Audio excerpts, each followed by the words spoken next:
Selamat datang, salam sejahtera. Terima kasih karena bersama dengan saya di Nazilin Unity Channel.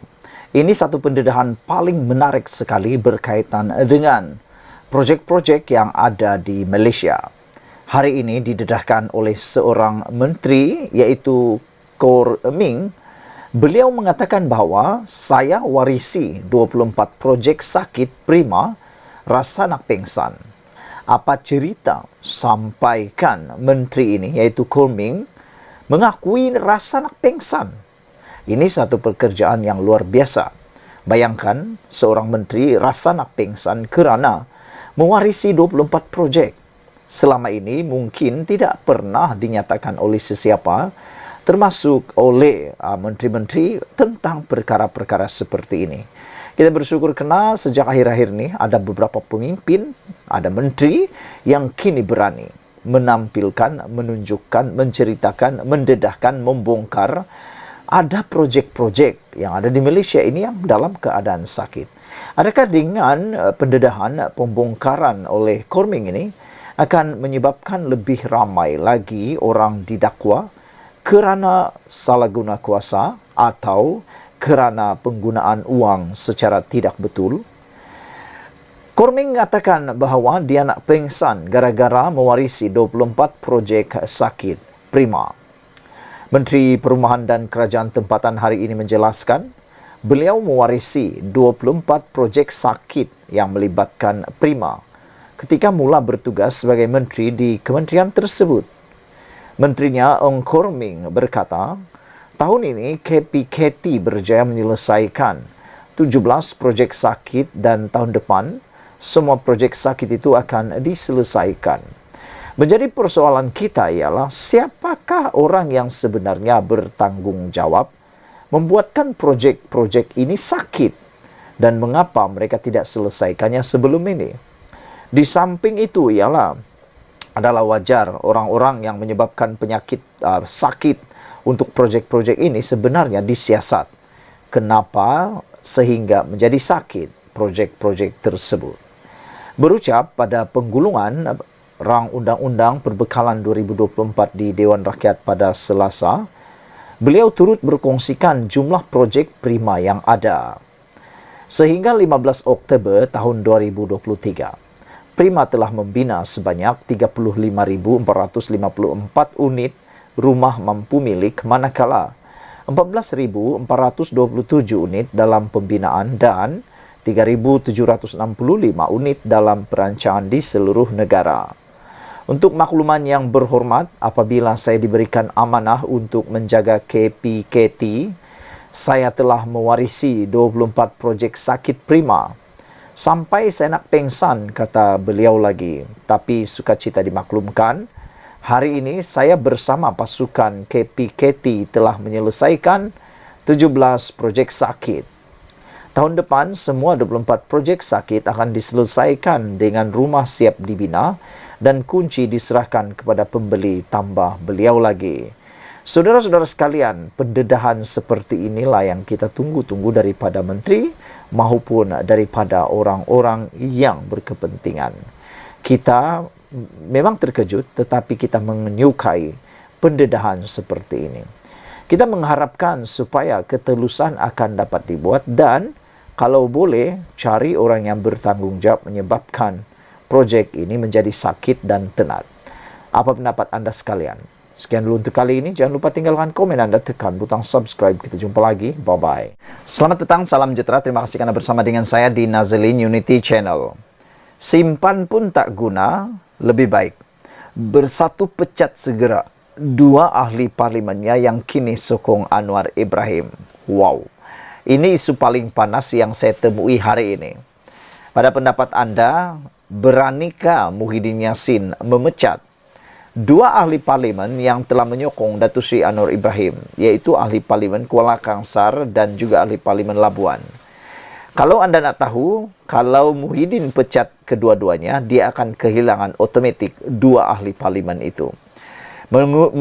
Mengikut Akta Anti Lompat Parti yang telah diwartakan di Perlembagaan Persekutuan, kalau mana-mana ahli parlimen itu dipecat daripada partinya kerana menyokong kerajaan ataupun menyokong Perdana Menteri, Mereka tidak dikategorikan sebagai lompat parti. Maka dengan itu mereka tidak perlu dipecat, tidak akan kehilangan kerusi mereka. Makna kata, selepas mereka dipecat, mereka bebas memilih parti baru untuk mereka. Jadi persoalannya, beranikah Muhyiddin memecat 2 ahli parlimen ini? Namun demikian, saya tertarik dengan ulasan tulisan daripada Sabudin ini. Apabila beliau kata, simpan pun tak guna, lebih baik bersatu pecat segera 2 ahli parlimennya yang kini sokong Anwar. Apakah isi ulasan ini? Sehingga ini sudah 2 ahli parlimen blok pembangkang mengumumkan sokongan mereka kepada Perdana Menteri Anwar Ibrahim. Kedua-duanya adalah daripada Parti Bersatu, yaitu Iskandar Zulkarnain Abdul Khalid Kuala Kangsar dan Suhaili Abdul Rahman Labuan. Meski berada di blok yang berbeza, sokongan yang mereka berikan kepada Anwar selaku Perdana Menteri tidak bercanggah dengan akta lompat parti. Kerana mereka tidak keluar parti dan tidak juga melompat menyertai parti lain. Kedua-duanya masih ingin kekal sebagai ahli bersatu. Malah mengatakan akan tetap setia, taat kepada parti itu. Yang menyebabkan mereka memberi sokongan kepada Perdana Menteri hanya kerana berharap dengan sokongan yang diberikan itu, peruntukan kewangan daripada kerajaan diberikan kepada mereka sebagai ahli parlimen blok pembangkang.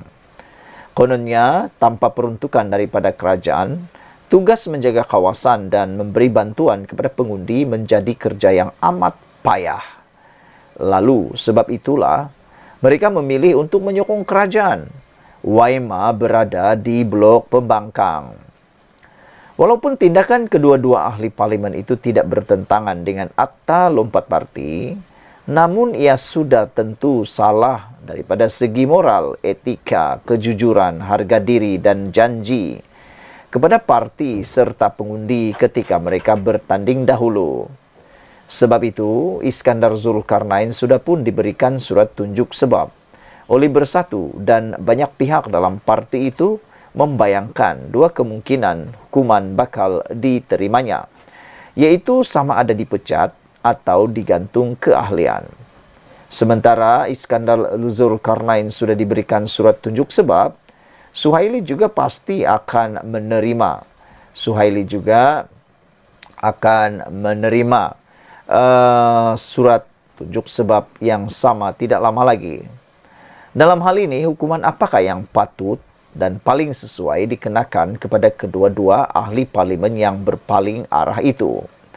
Apa yang nyata dengan apa yang dilakukan oleh Iskandar Zulkarnain dan Suhaili ini, terbukti akta anti lompat parti masih ada kelemahan yang membolehkan seseorang ahli parlimen memberi sokongan yang berbeza dengan pendirian parti.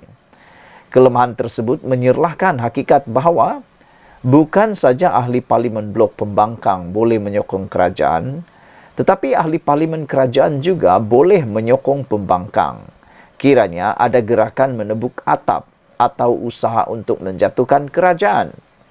Berbalik kepada kes Kuala Kangsar dan Labuan, kedua-dua mereka sebenarnya sudah tiada hati lagi bersama kepada ataupun tiada hati lagi kepada Bersatu dan PN. Iskandar Zulkarnain misalnya sebaik saja mengumumkan sokongannya kepada Anwar, beliau terus menghilangkan diri dan tidak lagi dapat dihubungi. Selain telefon bimbitnya sudah dimatikan dan sebarang teks pesanan tidak dijawab, beliau juga tidak hadir ke parlimen sejak pengumumannya itu. Begitu juga dengan Suhaili, beliau difahamkan turut mematikan telefon bimbitnya sejak semalam. Semua tindakan itu menunjukkan mereka sebenarnya sudah tiada hati dan tidak berminat lagi untuk kekal dalam Bersatu dan Perikatan Nasional. Ungkapan ingin kekal dan tetap setia dengan Bersatu yang dilafazkan bersama pengumuman mengalih sokongan kepada Anwar itu tidak lebih sekadar kata-kata pemanis mulut semata-mata. Dengan itu bukan saja memujuk mereka sudah tiada gunanya, menggantung keahlian mereka dan mengekalkannya dalam blok pembangkang juga tidak lagi memberi apa-apa makna. Hati, jiwa dan kesetiaan mereka sudah beralih kepada kerajaan yang mampu memberi peruntukan, berbanding parti yang sebelum ini memberi mereka peluang bertanding. Baik dipecat saja dengan segera kedua-duanya, dan dengan itu mereka selepas ini bebas sama ada untuk kekal tidak berparti atau menyertai mana-mana parti yang ada dalam blok kerajaan. Disimpan pun sudah tidak berguna, lagi pula mereka sudah tidak diperlukan oleh mana-mana parti dalam PRU 16 akan datang. Ditulis oleh Sabudin Hussein 31 Oktober 2023. Sebelum kita berpisah, sila tinggalkan komen Anda untuk isu kali ini. Apa pendapat kalian tentang isu kali ini? Adakah wajar dua ahli parlimen daripada Parti Bersatu ini dipecat oleh oleh Muhyiddin Yassin? Saudara-saudara sekalian, atau apakah mereka patut dibiarkan saja tergantung-gantung keahliannya dalam Parti Bersatu? Beberapa komen yang telah diberikan di sini agak mengejutkan kita semua. Ada yang menulis, mereka kata, tak perlulah digantung. Dipecat pun jangan, kata mereka, biarkan saja. Ada juga yang menulis, kata mereka, lebih baik digantung saja supaya hukumannya akan lebih perit, kata mereka. Ada juga yang kata supaya mereka dipecat, supaya mereka bebas untuk mengikuti mana parti yang dapat memperjuangkan nasib rakyat di kawasan mereka. Saudara-saudara sekalian, untuk penjelasan yang lebih lanjut, Anda boleh mengikuti ulasan dan artikel ini di sabudin.com. Sekian dulu untuk kali ini. Jangan lupa tinggalkan komen Anda, tekan butang subscribe. Malaysia kita punya, kita juga sama-sama cintai Malaysiaku. Bye-bye.